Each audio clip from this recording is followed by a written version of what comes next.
दोस्तों, जैसा कि कैस्पियन सागर पर इजराइल ने अटैक कर दिया है बड़े पैमाने पर। जैसा कि आप सभी को पता होगा कि इजराइल और ईरान के बीच जंग तेजी से जारी है, लेकिन इसी बीच कैस्पियन सागर पर इजराइल ने बड़े पैमाने पर अटैक करके एक नया ही मोर्चा खोल दिया है। लेकिन सबसे बड़ा सवाल ये उठता है कि जब जंग इजराइल और ईरान के बीच हो रहा था तो ऐसे में इजराइल ने कैस्पियन सागर पर अटैक क्यों किया।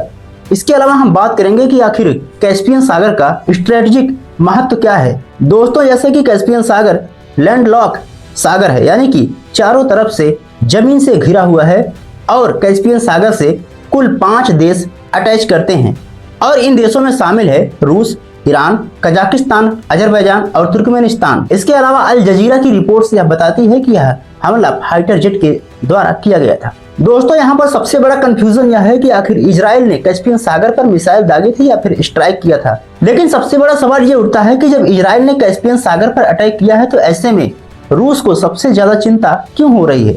आइए विस्तार से बात करते हैं। दोस्तों, जैसा कि हॉर्मुज जलसंधि पर यानी कि स्ट्रेट ऑफ हॉर्मुज पर ईरान ने बड़े पैमाने पर अटैक करके उसको अपने कब्जे में ले लिया था, तो ऐसे में रूस की टेंशन इसलिए बढ़ी है क्योंकि कैस्पियन सागर के आसपास तेल और गैसों के मिलने के चांस बहुत ही ज्यादा हैं और यहाँ से लगभग रूस को कई गुना गैस और तेल की आपूर्ति होती है और यहीं से रूस को एक निर्यात करने के लिए गैस और तेल आसानी से मिल जाता है। बहरहाल दोस्तों, आइए बात करते हैं कि आखिर कैस्पियन सागर पर अटैक करने से इससे भारत को क्या नुकसान होने वाला है।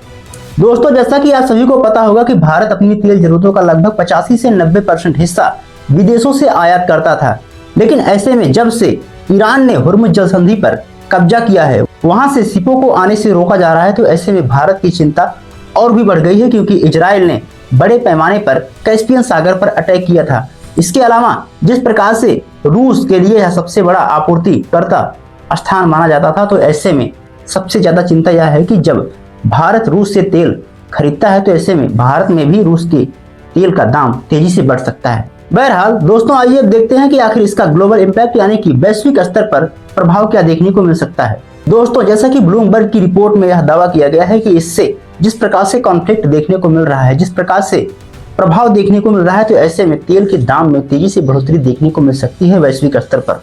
इसके अलावा फाइनेंस टाइम्स के अनुसार जिस प्रकार से शिपिंग लागत अगर बढ़ती है तो ऐसे में तेल के दाम में वृद्धि होना स्वाभाविक माना जाता है। इतना ही नहीं, IMF की रिपोर्ट यह दावा करती है इससे लगभग ग्लोबल इकोनॉमी यानी कि वैश्विक अर्थव्यवस्था पर प्रभाव देखने को मिल सकता है और इससे दुनिया भर की अर्थव्यवस्था में गिरावट भी देखा जा सकता है। इतना ही नहीं, अगर इस प्रकार का कॉन्फ्लिक्ट और भी ज्यादा बढ़ता है तो इससे भारत में महंगाई का स्तर तेजी से बढ़ सकता है। कुल मिलाकर कहने का मतलब यह है कि इजराइल ने कैस्पियन सागर पर अटैक करके एक अलग ही तरीके का मोर्चा खोल दिया है। दोस्तों, सवाल बस इतना नहीं है कि इसका वैश्विक स्तर यानी कि ग्लोबल इंपैक्ट किस प्रकार से देखा जा सकता है, सवाल यह भी है कि आखिर यह युद्ध कब तक चलेगा ईरान और इजराइल के बीच में। अगर आप इसके बारे में डिटेल में जानना चाहते हैं तो इस वीडियो पर क्लिक करके देख सकते हैं। बाकी मिलते हैं इसी वीडियो में, तब तक के लिए जय हिंद, जय भारत।